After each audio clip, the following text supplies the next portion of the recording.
In the gardens. He is lying in the cornfield.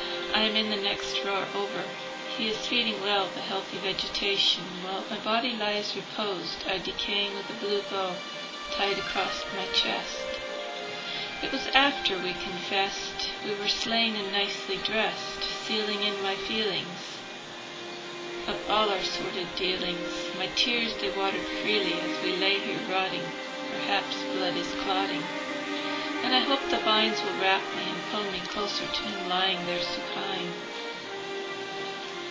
The wind caresses, bathes me, oh so gently as I lie there, my spirit floating freely. I observe his body lying silently, one row over from my shell. I must ask, will you join me now in spirit whilst I haunt the aging castle, or have you simply slipped your presence from this dearth? Part 2.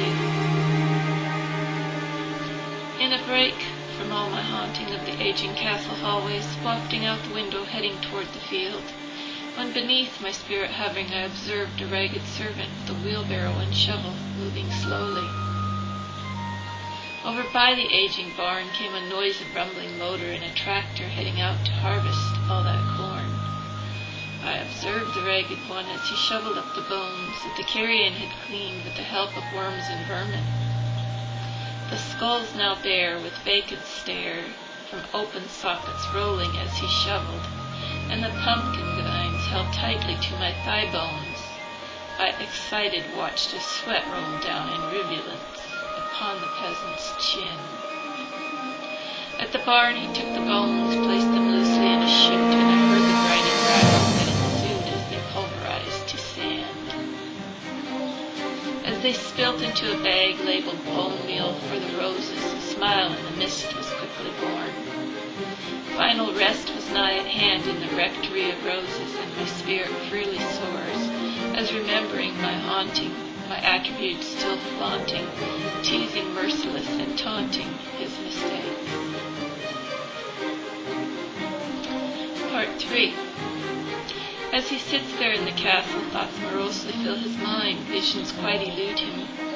Visions dancing quite elude him, as he hears the bones they grind.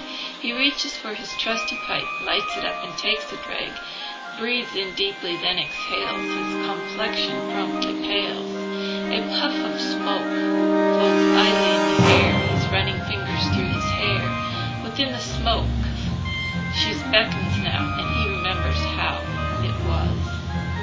As the smoke dances round in circles, he takes another drag, and blows a ring of smoke curls round his head, and round his neck it settles low.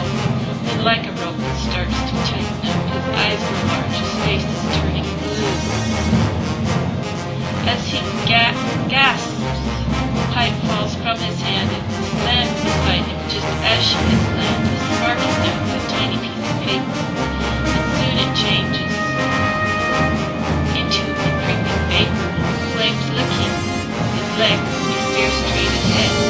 Two puffs of smoke escape across the field, disappear into a cloud.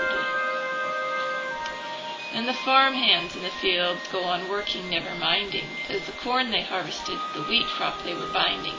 Then did they startle as they looked up and saw the castle tangled, a flaming sight, and went to work to save the barn from loss, with no thought given to the angry boss.